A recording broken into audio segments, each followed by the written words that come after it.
Better her than someone who matters. 5 words, whispered in the dark behind a closed door by the woman who gave her life. Ayla heard them the way you hear a blade being drawn, not the sound itself, but the silence that follows, the silence that means something has been cut and is about to start bleeding. She was standing in the corridor outside her mother's room. She'd come to, what? Say goodbye? Ask for comfort? She couldn't remember now. The words erased everything that came before them. Better her than someone who matters. Her, Ayla, the youngest of 4 daughters, the quietest, the smallest, the one who sat at the back of every gathering and ate last at every meal and slept in the room closest to the door because nobody fought to keep her further inside. 20 years of being the daughter nobody reached for, and now she knew why. She wasn't loved less, she was loved least. And when the village needed something disposable, her mother's arithmetic was simple. She walked back to her room, packed nothing, she had nothing worth packing, lay on her bed, stared at the ceiling, and waited for dawn. Dawn came the way it always came, without asking permission, without caring who was ready for it. The village gathered at the fire circle. The elder stood with his scroll, the rite of the mountain, read every 7 years, the words so old nobody questioned them because questioning was harder than obeying. The beast in the mountain requires appeasement, a sacrifice, a life for 7 years of peace. The elder read the name, her name, the name that had been chosen in a meeting she wasn't invited to, all by people who weighed their daughters and found the quietest one lightest. The village watched. Wolves she'd grown up beside, wolves she'd helped, carrying water when old Denna's back gave out, mending Jorik's fence after the autumn storm, watching the children when the mothers hunted.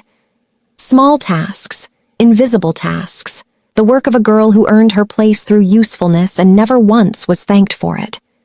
Not one of them spoke, not one moved, not one pair of eyes met hers. Her mother stood in the second row, 3 daughters behind her, the ones who mattered.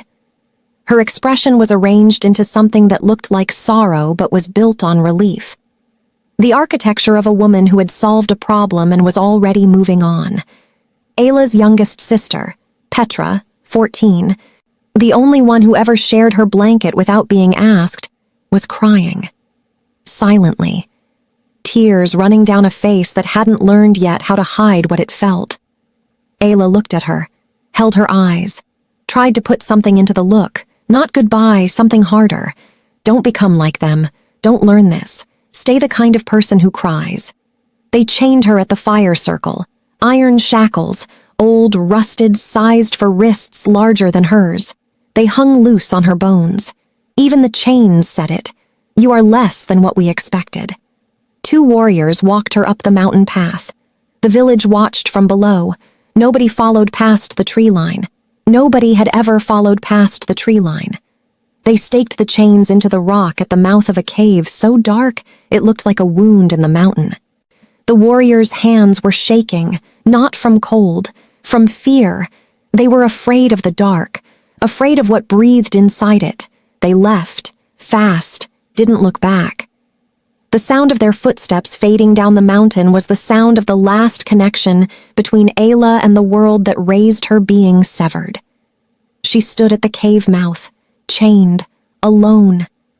The wind coming from inside was cold and ancient, the exhale of something that had been breathing in this mountain since before her village had a name. She waited, the way sacrifices wait. Quietly, because she'd spent 20 years being quiet and dying quietly, seemed like the logical conclusion of a life lived at minimum volume.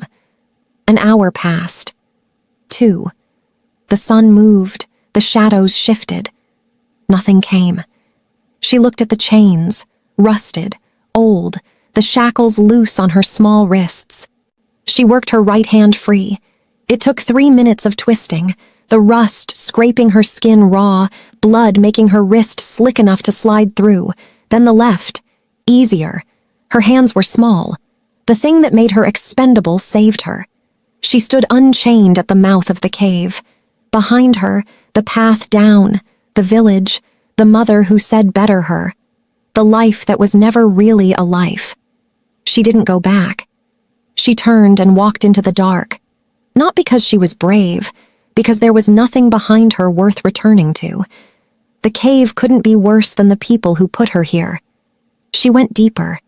Into the absolute dark, not the dark of a room at night, but the dark of the earth itself. The dark that existed before fire, before eyes, before anything that needed light to live. She walked until the cave entrance disappeared behind her, until the dark was total. She stopped, listened. Her own breathing, water somewhere far below, and underneath it, a vibration, deep, rhythmic, coming through the stone under her feet and up through her bones, like a heartbeat, like the mountain had a pulse, and it was getting faster. She fell, a ledge she couldn't see. Her foot found nothing. She dropped, not far but hard enough to crack something in her wrist. Pain shot white and sharp through her arm.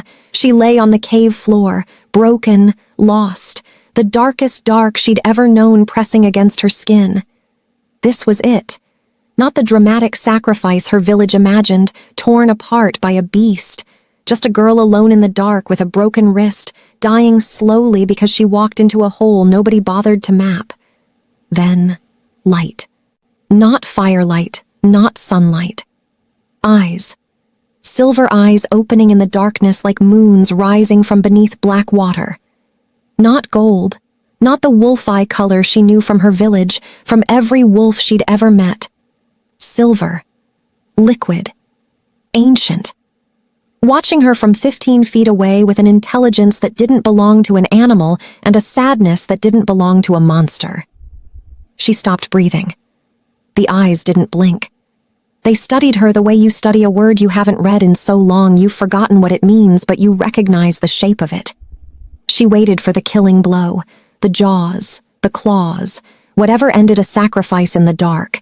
Instead, a sound, not a growl, not a snarl, a whimper, low, confused. The sound of something in pain that has been hurting for so long it forgot what pain felt like until this moment. When something changed and the contrast made the old pain visible again. The eyes moved closer. She couldn't see a body, just the silver getting nearer and the sense of something enormous displacing the dark around her. He stopped, 3 feet from her face. He breathed in, deep, shuddering. The inhale of a creature smelling something it recognizes, not prey, not threat, something else. Something it has been waiting for in the dark for so long the waiting became the same as breathing. He breathed out, ragged, broken. Then, a word. Not a growl. A word. Rough. Fractured. Dragged from a throat that hadn't formed human language in decades, pulled from somewhere beneath centuries of silence like a stone hauled up from the bottom of a well. Found. One word. Spoken like a key turning in a lock that had been rusted shut for 100 years. And Ayla's wolf, the wolf she never talked about because it was small and weak and barely there, the wolf that confirmed what her village said about her, the wolf that had been curled into a ball inside her chest since she was old enough to understand she was nothing, did something it had never done. It stood up. Not the small, apologetic stirring she was used to. Something else. Something that had been sleeping so deep even she didn't know it was there, rising from a place beneath memory, beneath language, beneath the first wolf that ever looked at the moon and learned to sing. Her wolf howled. The sound didn't come from her throat. It came from her blood, from somewhere ancient and enormous and absolutely certain. It filled the cave, bouncing off walls, echoing through tunnels, reaching into every crack and crevice of the mountain. The mountain shook. Stone dust fell, the ground trembled, the water far below surged, and the silver eyes in front of her went wide, not with fear, with recognition, with the look of something that has been asking a question in the dark for centuries and just heard the answer. His hand found hers, in the black, not grabbing, finding. His fingers closed around her broken wrist, gently. She felt heat flow from his hand into hers, not natural warmth, something older. The break sealed itself. The pain vanished. Corrected, put right. She gasped. What are you? A pause. She could hear him struggling, not with her, with words. Words were objects he hadn't used in so long they'd gone to rust. "Die old." The word came out broken. Alone. Long time. Another pause. Longer. The silence of a creature building a sentence like a man building a wall, one stone at a time. Not alone now. He led her through the tunnels. She followed the silver eyes, the only light in the world, her compass, her anchor.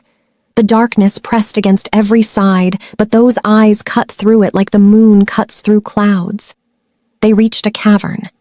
Massive. She could feel the space change. The air opened up. The echoes shifted. She couldn't see it, but she could feel the size of the room around her. A sound, scratching, sparks, then fire. He was making a fire. Clumsy, the kindling arranged wrong, the sparks uncertain. His hands fumbled with the flint. She watched the sparks illuminate fragments, fingers too long, hands too large, the shape of something between human and wolf that hadn't committed to either form in so long it had forgotten how to choose. This was a creature that could shatter stone, trying to remember how to make fire, because she needed warmth. The flames caught, small at first, then growing, the cavern illuminated.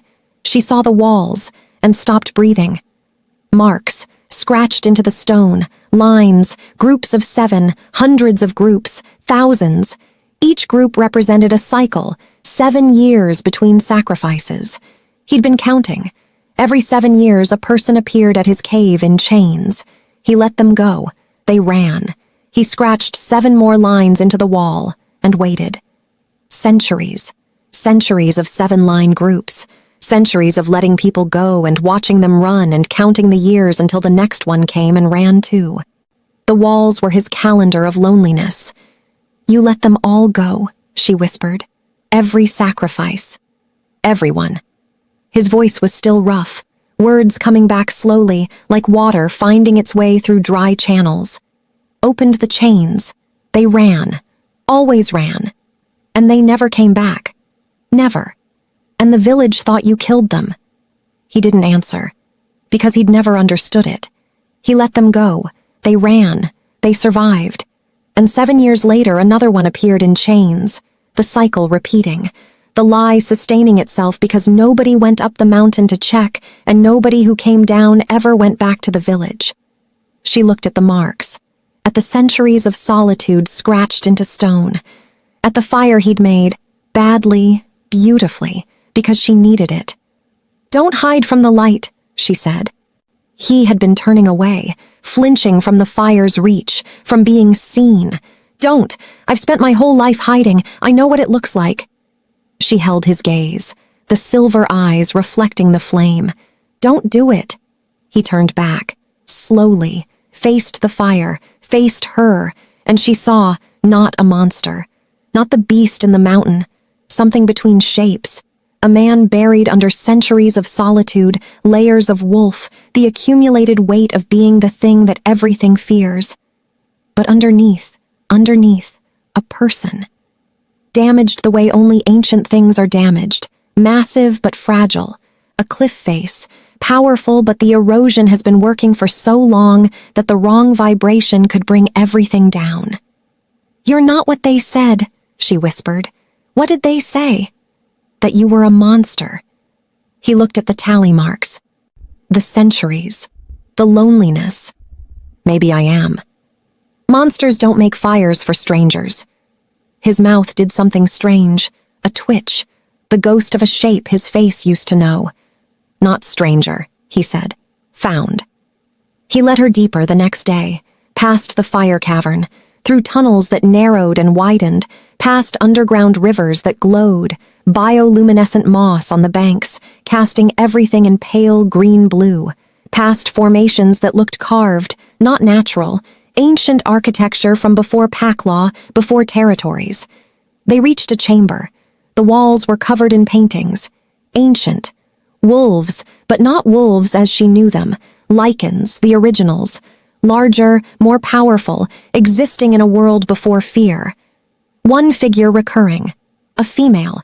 In every painting, she stood between worlds, the lichen and the human, the wolf and the civilization, the bridge. Moonblood, he said. The word came easier than others. It lived closer to the surface. The last. He touched the painting, the female figure, then he touched her hand. You. That's impossible. I'm nothing. My wolf is barely... Not small. His voice dropped, almost angry, not at her, at the lie she'd swallowed. Never small. Hidden. They hid you, your blood, your wolf, hidden so deep you forgot. Hidden by who? The ones who feared what you'd become. She looked at the painting, the female figure standing at full height, head high, eyes forward, not hiding, taking up every inch of space with the confidence of someone who knows she belongs exactly where she is. The wolf beside the figure had silver eyes. They didn't sacrifice me to you, she said, an understanding landing like a stone in still water. They sacrificed me to silence. If I'm here, in the dark, in the mountain, no one finds me. No one knows what I am. If the world discovered what you are, he said, everything changes. She stared at him, at the paintings, at the centuries. The girl nobody wanted was the key to a world nobody was ready for. Days in the cave. She couldn't leave yet. She needed to understand what she was before she faced the world that hid her. And he was remembering how to be human because of her. His words came back. More each day, still rough, still fractured, but sentences forming where there had only been fragments. The fire burned. The tally marks watched from the wall. She sat on one side of the flames. He sat on the other. The pattern they'd established. On two people on opposite sides of warmth. You stare, she said. Forgot, he said. How people look, in firelight. His hand lifted, reached across the fire, slowly, the way you reach for something that might disappear if you move too fast. His fingers extended toward her face. She didn't flinch. She didn't hide. For the first time in 20 years, she held completely still and let someone reach for her. His fingertips stopped an inch from her cheek, hovering. She could feel the heat of his hand, not normal warmth, hotter, ancient, the warmth of something that had been burning inside for centuries with no one to give it to. Forgot this, he murmured. What a face looks like, when it is not afraid. I was afraid, when I came here. Not now. Not now. His fingers closed the gap, touched her cheek. The contact jolted through her. Not pain, not magic, recognition. Her wolf surged, not in alarm, in greeting, like meeting something it had always known and never met. His hand trembled, the trembling of a creature that hadn't touched another being with gentleness in so long the sensation overwhelmed everything. I was invisible my whole life, she whispered. No one ever reached for me. I see you. Each word costing him something she could feel. I see all of you. She put her hand over his, held it against her cheek, his enormous, ancient hand, her small, steady one. They stayed like that. The fire casting their shadows on the cave wall, two figures merged into one silhouette, separate bodies, connected shadow. That night after she slept, he picked up a stone, smooth, flat, and with one claw, careful, precise. The most delicate thing those ancient hands had ever done. He scratched a new mark on the wall. Not a 7-line cycle, a single line, alone, above all the others. Day 1, the first mark that didn't count loneliness. Her village came on the 3rd day. She heard them before she saw them, voices echoing up through the cave entrance, familiar voices carrying the particular tone of people who have discovered their problem isn't as solved as they'd hoped. Her mother's voice, Ayla, come out! The ritual must be completed! Kyle snarled. The first time she'd heard the full force of it, not the confused whimper from the dark, not the fractured words by the fire, a snarl, the sound that made every village within 50 miles sacrifice their weakest for 7 generations. The sound of an ancient thing that had been peaceful by choice and was now considering violence by necessity. She put her hand on his arm. He went still. Immediately. Like her touch was a command his body obeyed before his mind could question it. "Don't," she said. "They're not worth it." But part of her wanted him to. The part that heard better her than someone who matters wanted to walk to that cave entrance and say one word. Go, and let the mountain answer. She sat with the temptation, felt its weight, its warmth, how easy it would be, how satisfying, how just. She let it go. Not because she was good, because she'd seen the tally marks. She'd seen what centuries of being feared looked like, scratched into stone, counted in silence, endured alone. She wouldn't add to it. She wouldn't make him the weapon they already believed he was. She walked to the cave entrance, stood in the light for the first time in days, blinking, squinting, the world painfully bright. The village delegation was below, 20 wolves, her mother at the front. They saw Ayla and their faces showed not relief but fear. She was alive. She shouldn't be alive. Behind her, deep in the cave, too dark to see, something massive and ancient was breathing. "Go home," Ayla said. Her voice sounded different. She heard it and didn't recognize it. Not the quiet girl who nodded and disappeared. Something fuller. Something that occupied space in the air instead of sliding through it. "Go home and don't come back." Her mother stepped forward. "Ayla, you don't understand. The ritual is a lie." The words came out like stones dropping into water, heavy, final, rippling outward. He never wanted sacrifices. He let every single one go. Every 7 years you chained someone to this mountain and he let them go, and you never checked because checking would mean climbing, and climbing would mean seeing, and seeing would mean knowing that you've been murdering your own daughters for nothing. Silence. The mountain kind. Deep and permanent. The elder stepped forward. "She's been corrupted by the beast. She doesn't know—" And Ayla felt it. Her wolf. Not the small hidden thing, the real wolf, the moon blood, rising inside her like a tide answering the moon. She shifted. Not the weak, barely there shift she'd managed before, the apologetic wolf that confirmed her village's assessment. This was different. This came from blood that had been hidden, from a lineage that connected the ancient world to the new. The wolf that emerged was not small, silver-white, luminous, glowing with a light that came from inside her, from the blood. The moon-blood wolf radiated something that had nothing to do with fire or sun, something that reached into the DNA of every wolf present and touched something ancient, something that recognized not title, but blood.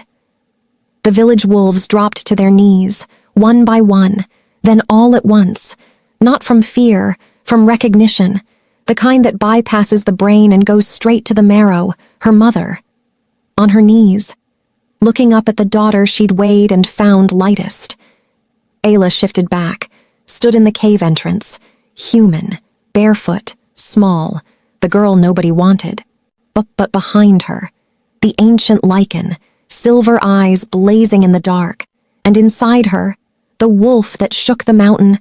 She was the smallest person on the mountainside and the most powerful being any of them had ever encountered. She didn't destroy them. She could have. The moon-blood authority in her veins would compel every wolf present.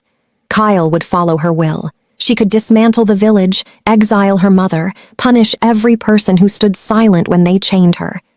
She didn't, because destroying them would make her what they believed she was. A monster. And she'd seen what centuries of being called a monster looked like. She'd seen it scratched into cave walls. She faced her mother. "You said I was less than someone who matters." Her mother couldn't look at her, on her knees in the snow. "I was never less." Ayla's voice was steady. "You made me believe it because a daughter who thinks she's nothing doesn't fight when you chain her to a mountain." Her mother opened her mouth. Ayla held up her hand. The gesture was calm. Final. The gesture of a woman who no longer needs this person's words. "I am leaving. There will be no more sacrifices.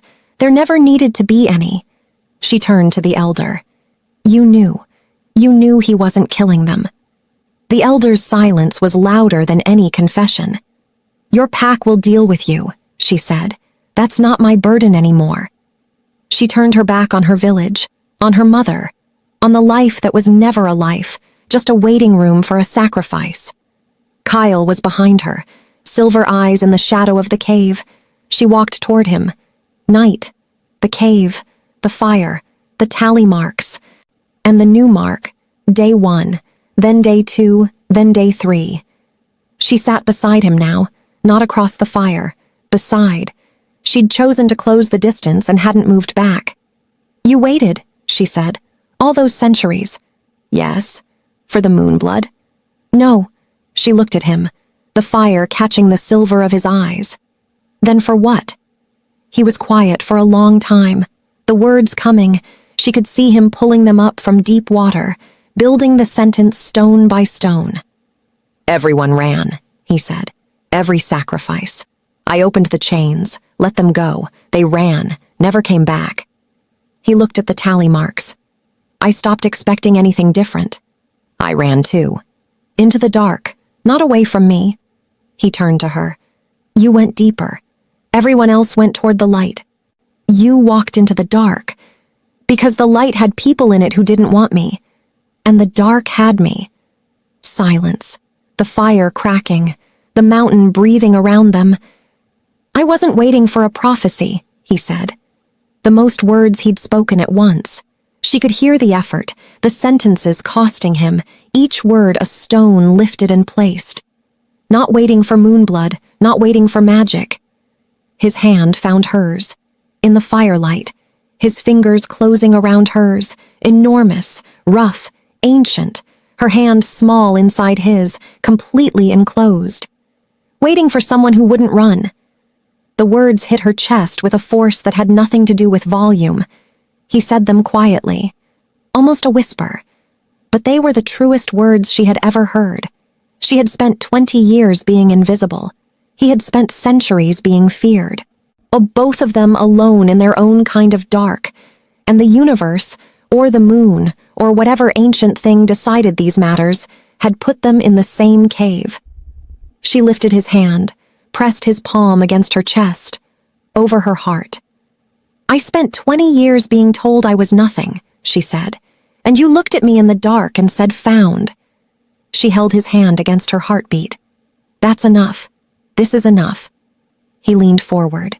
His forehead touched hers, silver eyes closing, his breath against her mouth, both trembling, her from the enormity of being seen, him from the agony of feeling something after centuries of nothing. She kissed him. Gentle. The gentlest kiss. Because he was the most powerful creature alive and the most fragile, and she was the smallest girl in her village and the most significant. And what was happening between them was so new and so ancient that it required the lightest possible touch. His hand moved from her chest to her face, cradling, those ancient hands holding her like she was the most important thing they had ever touched, because she was. She pulled back, forehead still together. Found, she whispered. Found, he answered. Morning. Light at the cave entrance. She stood at the threshold, the same entrance where they chained her. The chains were still there, staked into the rock, rusted, empty. She stepped over them. The mountains spread below her, the path down, the valley, the forest, the world. The village was a cluster of small structures in the distance. Small. From up here it looked like nothing. The place that made her small looked small itself from the height she'd climbed.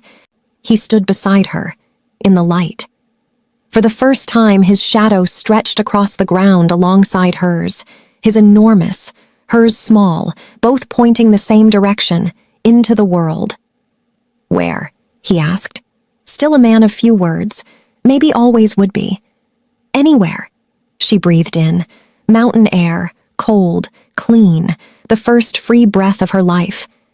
I've never been anywhere. I've been everywhere, long time ago. Then show me. He looked at her, silver eyes in sunlight, and she saw them fully, not just the sadness she'd seen in the cave, Something else now, something that wasn't there before her, something that looked like the opposite of alone. "Yes," he said. They walked down the mountain, together. The girl who was nothing and the beast who was everything, and neither of them was what the world said they were.